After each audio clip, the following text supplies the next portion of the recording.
Hello everyone, welcome to the study hub. तो हम आपकी इन्वायरमेंट एंड इकोलॉजी की सीरीज़ को कंटिन्यू कर रहे हैं। तो आज हम आपकी इन्वायरमेंट एंड इकोलॉजी की सीरीज़ के अंदर आज हम एक नया टॉपिक पढ़ेंगे, वो होगा आपकी प्रोडक्टिविटी के रिलेटेड। ओके, तो कुछ ये इंपॉर्टेंट टॉपिक है, यहाँ से क्वेश्चंस आ चुके हैं। प्रोडक्टिविटी है, डिकम्पोजिशन है, एनर्जी फ्लो, न्यूट्रिएंट साइक्लिंग। तो इनको हम देखेंगे। सबसे पहले इसमें हम प्रोडक्टिविटी के बारे में जानते हैं, प्रोडक्टिविटी क्या होता है। तो प्रोडक्टिविटी होती क्या है? ऑब्वियस सी बात है, प्रोडक्टिविटी क्या हो रही है, प्रोडक्शन कितनी हो रही है। ठीक है, तो रेट ऑफ बायोमास प्रोडक्शन जो है, इसी को हम क्या कहते हैं, प्रोडक्टिविटी। अब अगर मैं बात करूँ, देखो प्राइमरी प्रोडक्शन का कॉन्सेप्ट आता है। प्राइमरी प्रोडक्शन होता क्या है, बेसिकली कितना organic matter per unit area में, किसी पर्टिकुलर एरिया में, यूनिट एरिया में एक दिए हुए टाइम में कितना प्लांट उसको प्रोड्यूस कर पाता है फोटोसिंथेसिस के चलते।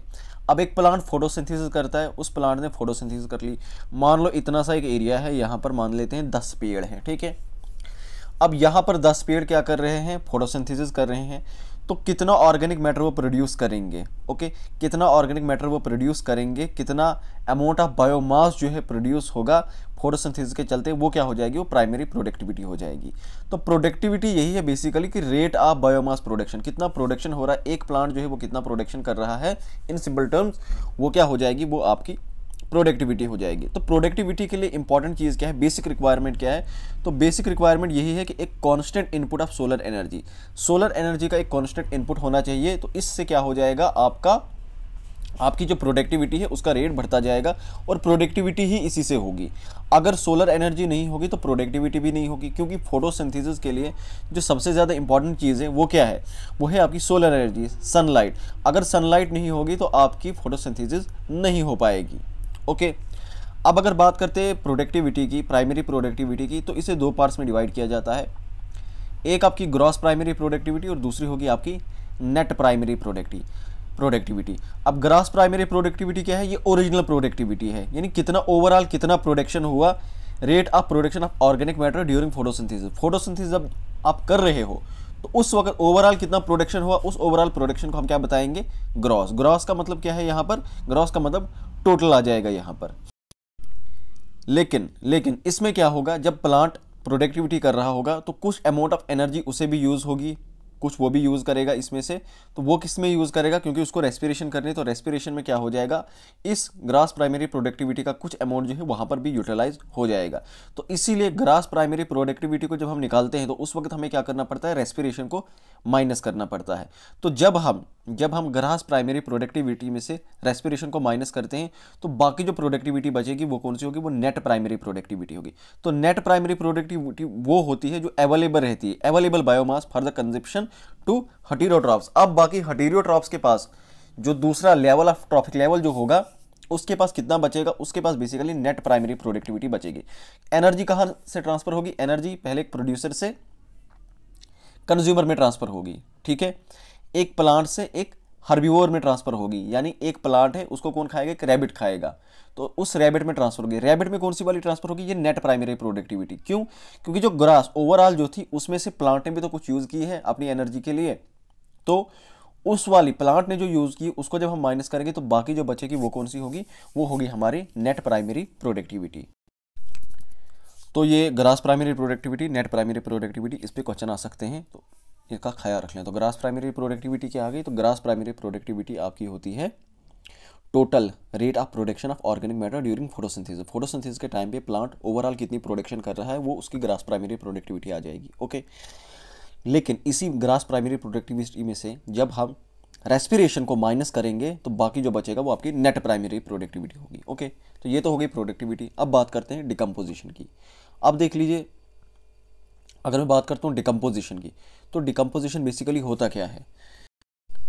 तो आपके जो डिकम्पोजर्स होते हैं, बैक्टीरिया रख लीजिए, फंजाई रख लीजिए, जब भी कोई भी organic matter, dead organic matter उनके सामने आता है तो वो उसके ऊपर क्या करते हैं, उसके ऊपर एक्शन करते हैं, और एक्शन परफॉर्म करने के बाद क्या हो जाती है, डिकम्पोजिशन हो जाती है। ये मैं समझाता हूँ कैसे होती है। अब जो भी डेड ऑर्गेनिक मैटर होगा, मान लो कोई पत्ता पेड़ से सड़कर गिर गया है नीचे, ठीक है, कोई फ्लावर है, या कोई किसी प्लांट का कोई दूसरा पार्ट है, या किसी एनिमल कोई मान लो कोई डॉग मरा हुआ है, या कोई कैट साइड पे मरी हुई है रोड साइड पे, तो आपने देखा होगा उसके ऊपर बहुत सारे कीड़े पड़ जाते हैं। तो बेसिकली होता क्या है, ये सारे जो उसके ऊपर पड़ते हैं इनको डिकम्पोजर बोलते हैं।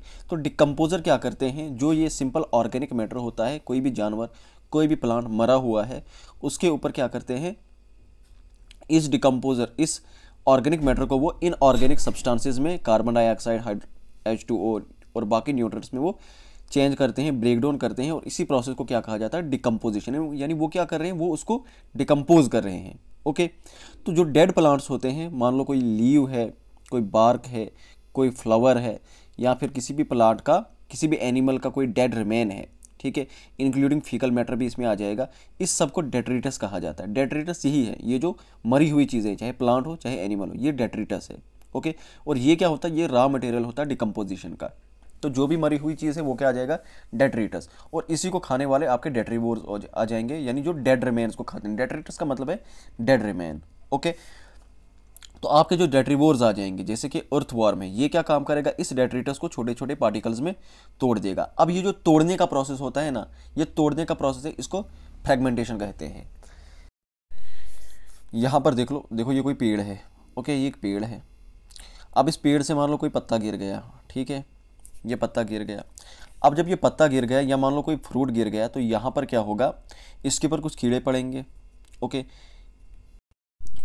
कुछ इसके ऊपर डेट्रीवोर्स पड़ेंगे, ठीक है। तो उससे क्या होगा, जब वो इसके ऊपर पड़ेंगे, इसको तोड़ना शुरू करेंगे, उस प्रोसेस को हम क्या बोलेंगे, उस प्रोसेस को हम बोलेंगे फ्रेगमेंटेशन।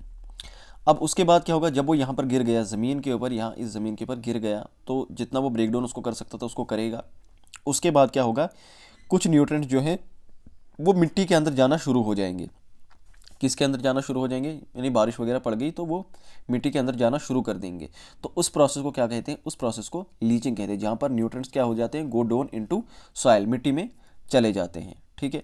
अब मिट्टी में जब चले जाएंगे तो वहाँ पर क्या हो जाएंगे, वहाँ पर बाकी उसके ऊपर जो बैक्टीरियल एक्शन होंगे वो हो जाएंगे। तो बैक्टीरियल एक्शन जब उसके ऊपर बाकी हो जाएंगे, फंजल एंजाइम्स वगैरह वो सब उसके ऊपर पड़ जाएंगे, तो उसके बाद क्या हो जाएगा, वो सिंपलर इनऑर्गेनिक सब्सटेंसेस में चेंज हो जाएगा। यानी कि हो सकता है वहाँ से कार्बन डाइऑक्साइड उससे निकले, H2O निकले, या कोई दूसरे मिनरल जो होंगे वो उससे निकलने शुरू हो जाएंगे। तो इस प्रोसेस को क्या बोलेंगे, इस प्रोसेस को कैटाबॉलिज्म कहते हैं। ओके, अब जब ये कैटाबॉलिज्म वाला प्रोसेस भी हो गया, कैटाबॉलिज्म वाला प्रोसेस भी हो गया, तो ये कब हो गया, जब ये मिट्टी के अंदर चला गया, पानी के अंदर चला गया, ठीक है। तो उसके बाद क्या हो जाएगा, उसके बाद एक नया प्रोसेस होता है, ह्यूमिफिकेशन का प्रोसेस होता है। तो इसमें क्या हो जाता है, इस प्रोसेस के दौरान आपको जो ह्यूमस, जो सॉइल के लिए बहुत ही इंपॉर्टेंट चीज़ होता है, मतलब किसी भी प्लांट के लिए सॉइल के अंदर कहते हैं ह्यूमस होना चाहिए, ठीक है। क्यों होना चाहिए, ताकि उससे जो भी प्लांट वहाँ पर उस सॉइल के अंदर आपने लगाया है उसको प्रॉपरली मिनरल्स पहुँच पाए। तो यहाँ पर क्या बन जाता है, यहाँ पर ह्यूमस बन जाता है। अब ह्यूमस की खास बात क्या होती है, काफ़ी ज़्यादा हाईली रेजिस्टेंट होता है टू माइक्रोबियल एक्शन, यानी आसानी से इसके ऊपर कोई भी माइक्रोब जो है वो एक्शन नहीं ले पाते हैं, और इसकी डिकम्पोजिशन जो होती है बहुत ही स्लो रेट से होती है, इसलिए काफ़ी ज़्यादा जो है काफ़ी टाइम तक ये रेजिस्टेंट कर पाता है, ब्रेक डाउन नहीं हो पाता है।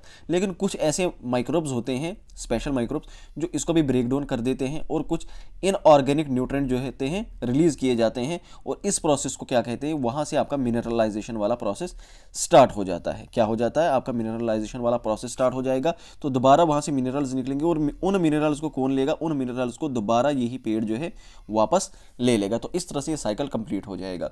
तो यहाँ पर फिर क्या हो जाएगा, सबसे पहले हमने देखा कोई पेड़ से कोई पत्ता गिरा या कोई फ्रूट गिरा, उसके ऊपर क्या पड़ गए, उसके ऊपर कुछ बैक्टीरिया वगैरह पड़ गए, उन्होंने उसको आराम आराम से तोड़ना शुरू कर दिया, उस प्रोसेस को हमने फ्रेगमेंटेशन कहा।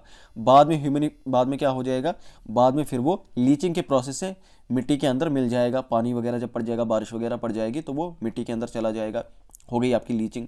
और वहाँ पर क्या हो जाएंगे, कुछ माइक्रोबियल एक्शन उसके ऊपर पड़ जाएगा, फंजाई कुछ उसके ऊपर गिर जाएंगे, तो वो उसको ब्रेक डाउन करेंगे, तो आराम से वहाँ पर ह्यूमस बन जाएगा। ह्यूमस को भी जब और ब्रेक डाउन किया जाएगा तो उसके अंदर जो बाकी मिनरल्स बचे होंगे वो निकल जाएंगे, और उन मिनरल्स को कौन ले जाएगा, यही पेड़ वापस उन मिनरल्स को ले जाएगा। ओके, तो यहाँ पर क्या हो गया, हमने दो चीज़ें देख ली, एक हमने देख ली प्रोडक्टिविटी कैसे होती है, दूसरा हमने देख लिया डिकम्पोजिशन का प्रोसेस कैसे होता है। अब इसके बाद आपका एनर्जी फ्लो बचता है और न्यूट्रिएंट साइक्लिंग बचता है। तो एनर्जी फ्लो के ऊपर नेक्स्ट लेक्चर जो है वो एनर्जी फ्लो के ऊपर हम अच्छे से लेंगे, ठीक है।